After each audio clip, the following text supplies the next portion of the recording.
Don't you dare ask us to cancel our plans again. We've had these Elton John tickets for months.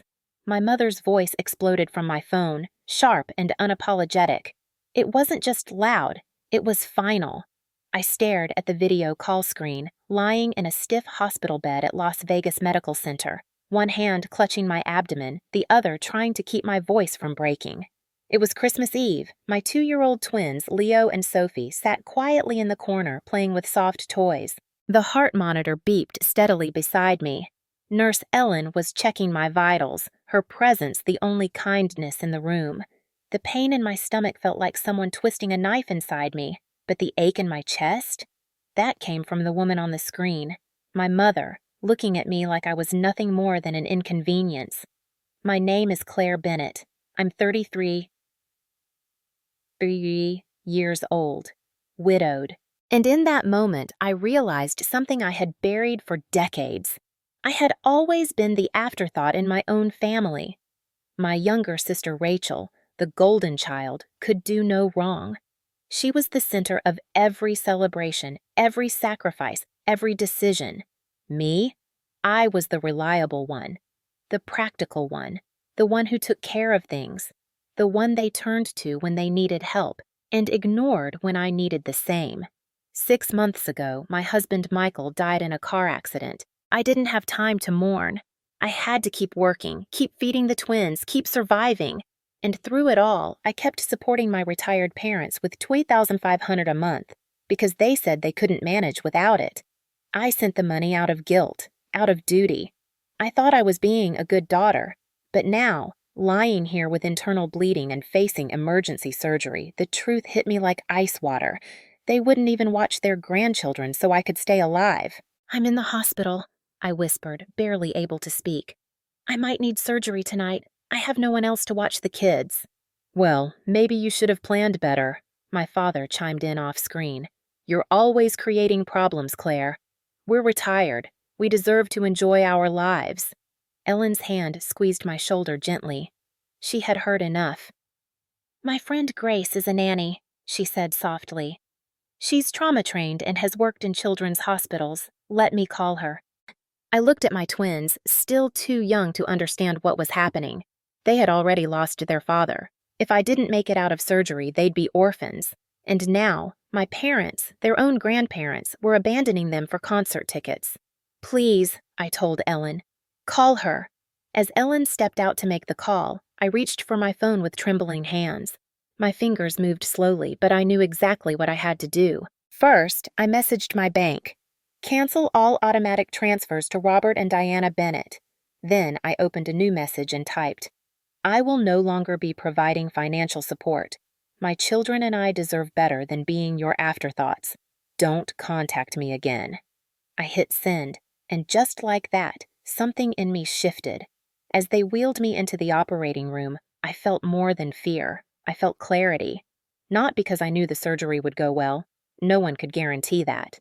But because for the first time in my life, I had cut the cord that kept me tied to people who only knew how to take. In that cold hallway outside the OR, beneath the fluorescent lights, I realized this was the true surgery, the true removal, not of an internal wound, but of a toxic tie I should have severed long ago.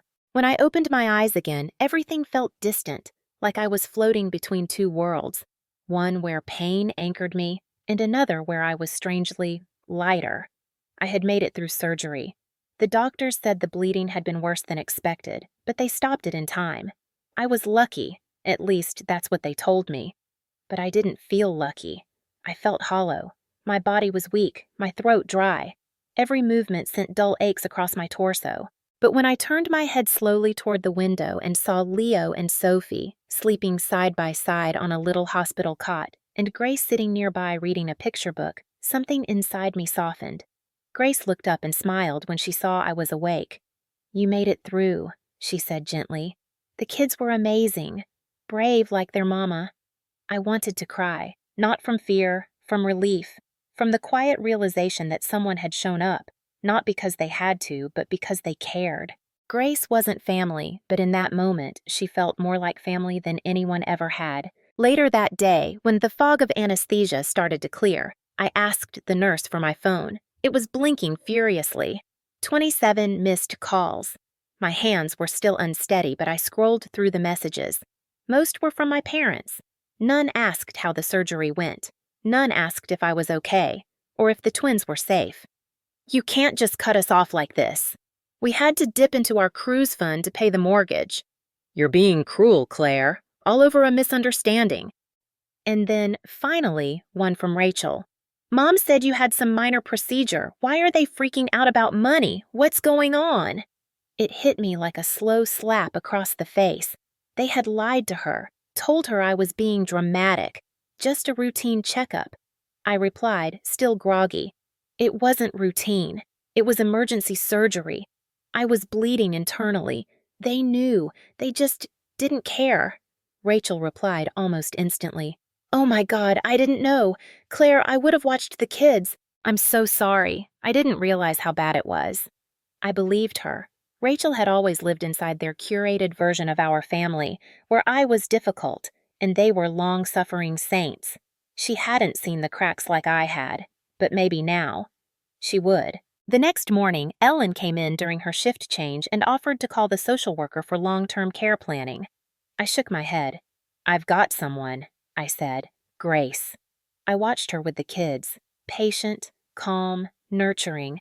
She had brought toys from her own home, sang softly while feeding Sophie, and reassured Leo when he had a bad dream. She wasn't a placeholder. She was a protector. That afternoon, I did something I'd put off for too long. I contacted a lawyer and updated my will. If anything happened to me, Grace would be the legal guardian of my children, not my parents, not anyone who had chosen a concert over their safety. Then I did something even harder. I blocked my parents' numbers. No dramatic goodbye. No explanation. Just silence. Because they had already chosen silence the night I needed them most. When I was discharged 2 days later, I returned to my small apartment with the twins and Grace by my side. It wasn't much. Peeling paint, a leaky faucet, but it was mine. I sat on the couch that night, both kids asleep, a heating pad across my stomach, and stared at the ceiling. It wasn't peace, not yet. But it was a start. For the first time, I wasn't drowning in guilt. For the first time, I wasn't stretching myself to keep people comfortable who wouldn't cross the street for me. I had canceled the $2,500 transfer. That money would now go toward childcare, groceries, maybe, eventually, a real savings account again. I didn't feel vindictive. I felt free. And as I closed my eyes that night, exhausted but still breathing, I told myself, this isn't punishment. This is protection. Not for them. For us. It was a Wednesday afternoon when I heard the knock on my door.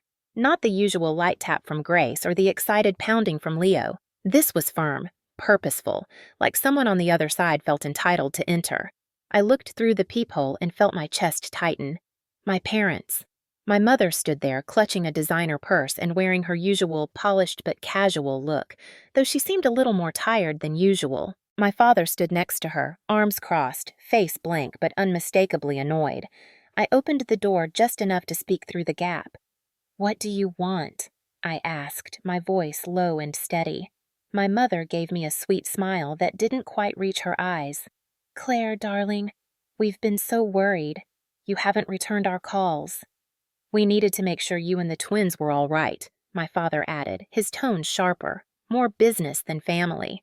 We're fine, I replied. Now, if that's all— It's not, he cut in, shifting his weight forward just enough to press on the door.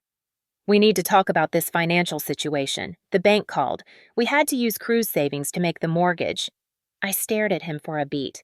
It wasn't a surprise, but it was stunning, somehow, that even now they could look me in the eye and talk about cruise funds while standing on the doorstep of the daughter they abandoned in a hospital. I told you, I said slowly. I'm cutting financial ties. I meant it.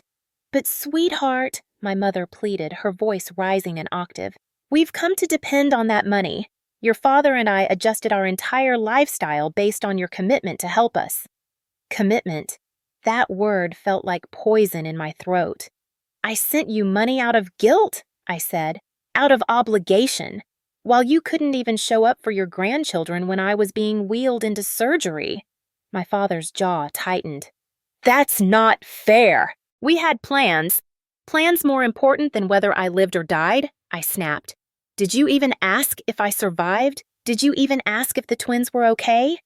Their silence was answer enough. "We made one mistake," my mother whispered, voice trembling now.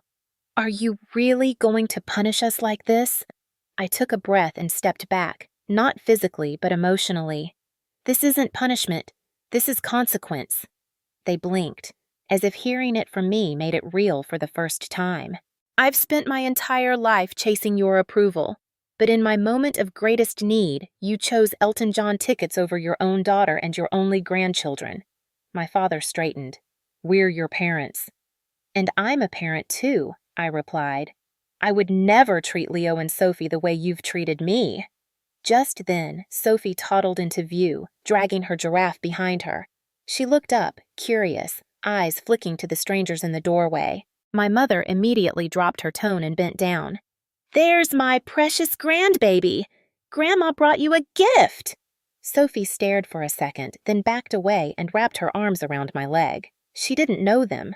Why would she? "I think you should leave," I said softly. My father started to protest. "But the money is no longer your concern," I said, closing the door, gently but firmly. The next morning they came back. This time they brought my Aunt Patty with them, the family peacemaker. "Claire, honey, let's be reasonable," she called through the door. "They're struggling." I didn't open it. I didn't need to. "They managed their finances for decades without me," I replied through the wood. "They chose early retirement. They chose luxury. I'm choosing survival." My mother's voice cracked. "We made those choices because you promised to help us." "No," I thought. "You assumed I would." "You promised," she repeated. "Now we might lose the house." Her voice had the tone of someone who believed she was still owed something, but I had nothing left to give, and more importantly, I no longer believed I had to. I walked away from the door, their voices fading behind me. For once, I didn't feel guilty. I felt whole.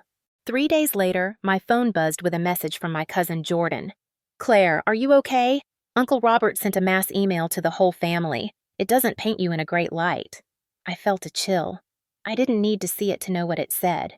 Still, I asked him to forward it.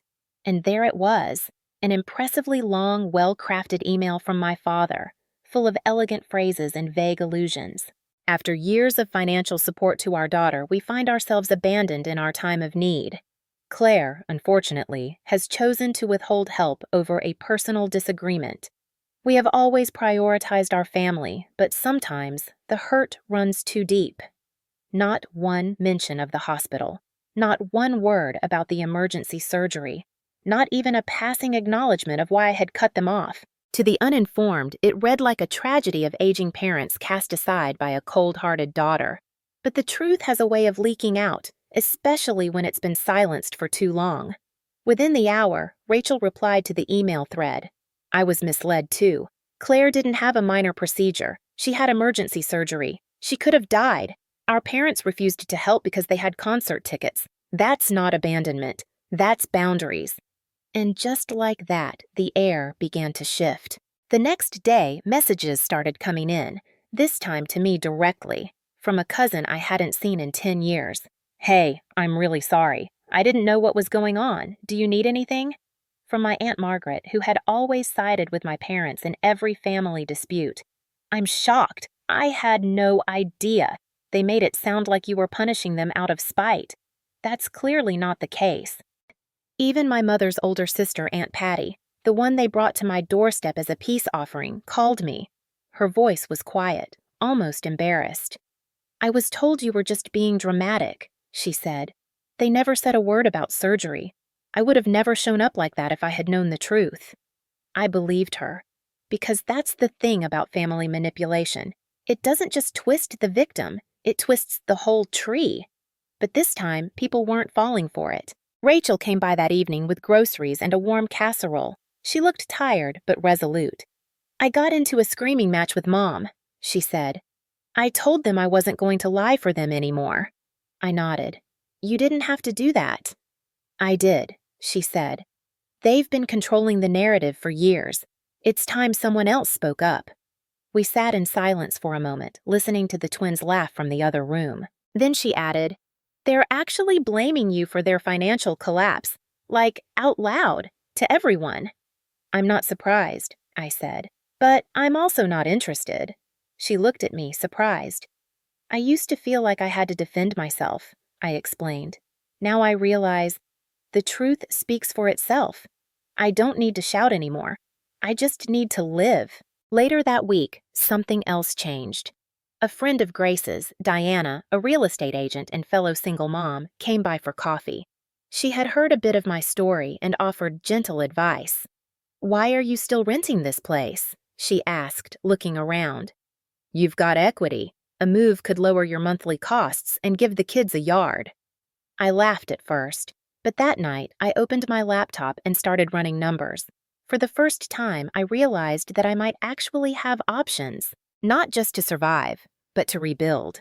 I also started a quiet side business, designing memorial websites. It started with Michael's page, and then a fellow widow from my support group asked me to make one for her husband.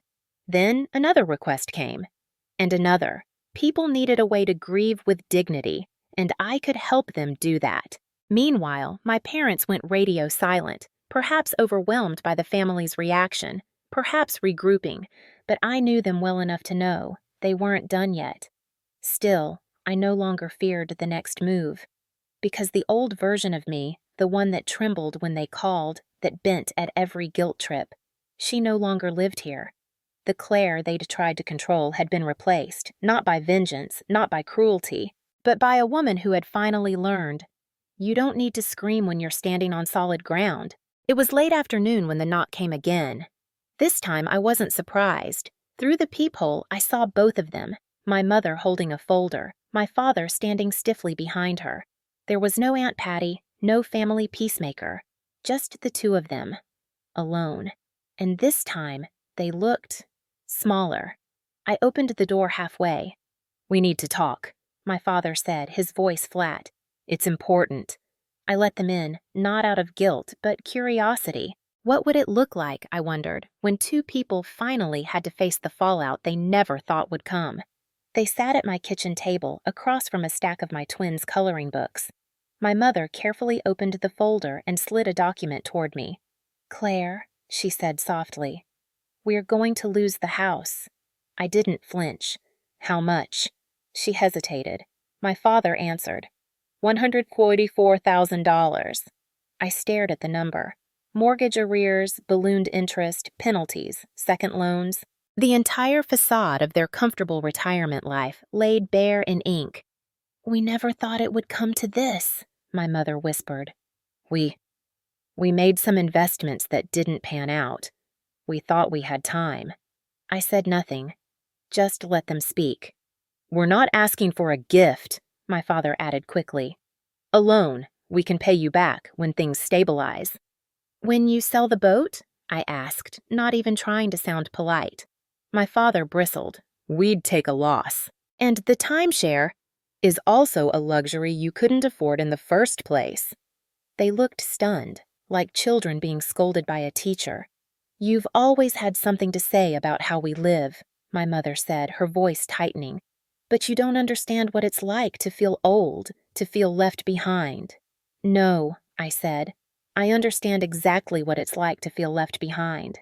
I was left behind in a hospital bed. My children were left behind in their most vulnerable moment." She opened her mouth to respond, but I didn't let her. "You showed me, very clearly, what mattered most to you. And now, the consequences have caught up. That's not my fault. That's your reflection in the mirror." "But Claire," my father said, the bite returning to his voice, "after everything we did for you—" "Tell me," I interrupted, calm but firm. "What exactly did you do for me?" Silence. "You raised me? Fed me? That's parenting, not a transaction.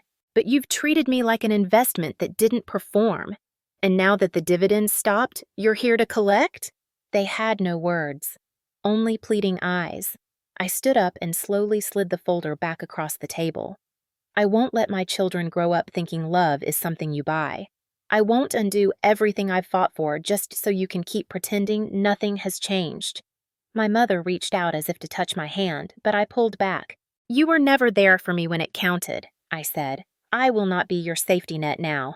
My father stood. "So that's it? You're just going to let us lose everything?" "I already lost everything," I said. "I lost Michael. I nearly lost my life, and all you ever cared about was what it cost you." They left with that folder tucked back under my mother's arm. No more anger, just disbelief. As if the rules had changed and no one had warned them. But I didn't feel triumphant. I felt at peace. Not because they were suffering, but because I no longer felt responsible for their comfort. For the first time, I had chosen myself, chosen my children, chosen truth. And that, I realized, was what they truly couldn't believe, that I meant what I said, and I wasn't coming back. The silence lasted 3 days. I knew them well enough to sense the calm before the storm. And right on cue, my cousin Vanessa called me, whispering over the phone like she was passing along a secret. "Claire, you should know, your dad sent out another family email." Of course he did. This time, it wasn't just manipulation. It was a full-scale campaign. A detailed message to the entire extended family, describing how I had abandoned my parents, how I had broken a promise of lifelong support, and worst of all, how I had cut them off financially without warning, leaving them in crisis. What it didn't mention, again, was the hospital, the emergency surgery, the 2 toddlers who were nearly left motherless because their grandparents wouldn't miss a concert.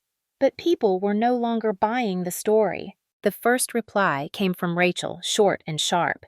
"Dad, stop. Claire almost died. You chose Elton John over your grandchildren. Please don't insult everyone's intelligence." Then came Jordan, my cousin who lived near my parents. "Didn't you guys just buy a new boat last year? And Aunt Diana, weren't you wearing that new tennis bracelet at Thanksgiving?" The thread exploded. Aunt Patty called me directly later that night, voice low and stunned. "They told me it was a routine checkup, that you were overreacting. I feel like I was used." "You weren't the only one," I said. By the end of the week, my father's carefully curated narrative had collapsed. One by one, relatives stopped responding to his messages. Some even sent me notes of quiet support. A few offered babysitting help. One cousin dropped off home-cooked meals. But the most unexpected message came from Ellen, the nurse who had first introduced me to Grace. She sent me the number for a local support group for young widowed parents. "First meetings on Zoom," she wrote. "Just show up and listen. No pressure." And for the first time since Michael died, I said yes to something that wasn't purely about survival. That first support group meeting changed me. There were others, mothers, fathers, who had lost their partners young and were just trying to put one foot in front of the other. They weren't there to fix me. They were just there. And that was enough.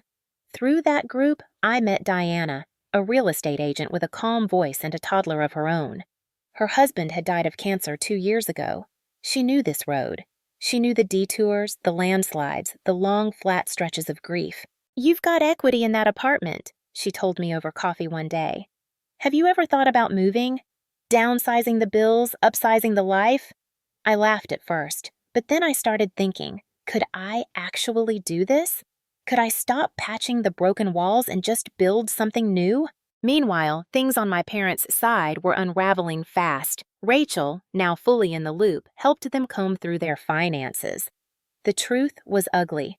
They had taken out a second mortgage to buy the boat, sold a chunk of their retirement to invest in a shady deal from one of Dad's golf buddies, and now they were circling the drain. "They're not broke," Rachel said, frustrated. "They're just overspent. If they sold the boat and canceled the timeshare, they could recover. But they don't want to. They still think you'll cave." But I didn't. Not this time. They started sending messages again. No more guilt trips, just raw panic. "Claire, we didn't think you'd really do this. We thought you'd be angry for a week or 2. We didn't realize you were serious." That message hit me harder than I expected, because it showed how little they had ever respected my voice. They assumed I was bluffing. They assumed I'd fold. They didn't understand that this time I wasn't trying to hurt them. I was trying to heal me. And while they scrambled to save the house, I was building something real. Grace became part of our rhythm, arriving 3 days a week, giving me time to breathe and rebuild. My memorial website project was growing. I'd made 5 custom pages for families grieving their losses. Each one brought connection, meaning, and a little more income. And then came a small miracle. Diana helped me find a modest 3-bedroom house with a small backyard and a mortgage cheaper than my old rent. It wasn't glamorous, but it was ours. Leo and Sophie had grass beneath their feet. I had a home office. And for the first time in months, I didn't feel like I was bracing for the next hit. I was standing. And the people who had tried to keep me small, they were watching their empire collapse. 6 months after the surgery, a letter arrived. Not an email, not a voicemail, a real letter in a soft cream-colored envelope. My name written in a familiar, careful script I hadn't seen in years. I almost threw it away, but curiosity won. Inside was a single sheet, folded neatly. No glitter, no dramatic header, just words. Claire, I've had time to reflect on the choices we made and the harm we caused. Watching you build a life without us has been humbling. I used to think your independence meant you didn't need us, but now I understand. It was your way of surviving when we failed to show up. I'm sorry. Not because I want something from you, but because you deserved better. Mom.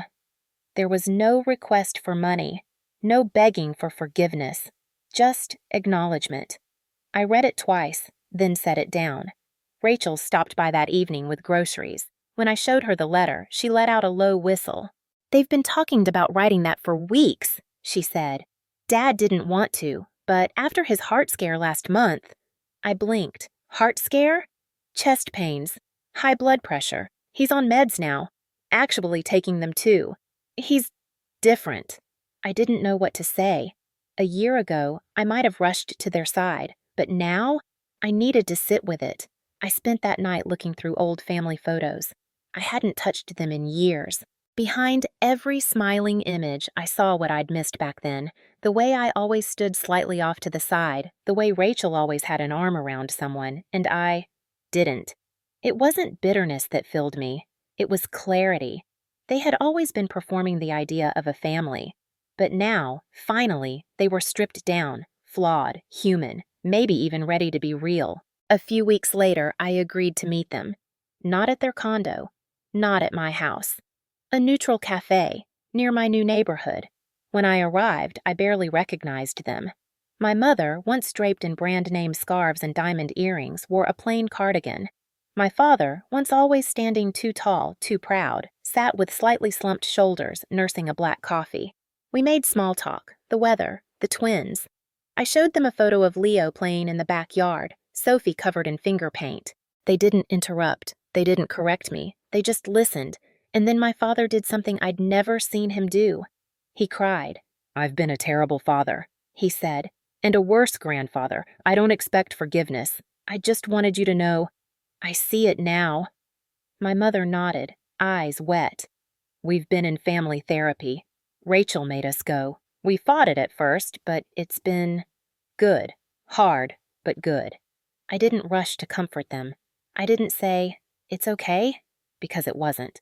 Instead, I said, "I'm not angry anymore, but I've built something fragile and good, and I won't let anyone touch it unless they know how to hold it gently." My father swallowed hard. "Do you think someday we might know the twins?" I thought for a long moment. "Maybe," I said, "but it depends on your actions, not your apologies. They'll only know people who respect their mother." We said goodbye with no promises. But as I walked back to my car, the sun was low in the sky, and I realized something. I didn't need their approval anymore. I didn't need their money. I didn't need to rewrite the past. I had survived it. More than that, I had grown out of it. The woman who walked into that cafe wasn't the daughter they used to control. She was a mother, a provider, a builder, and above all, she knew her worth.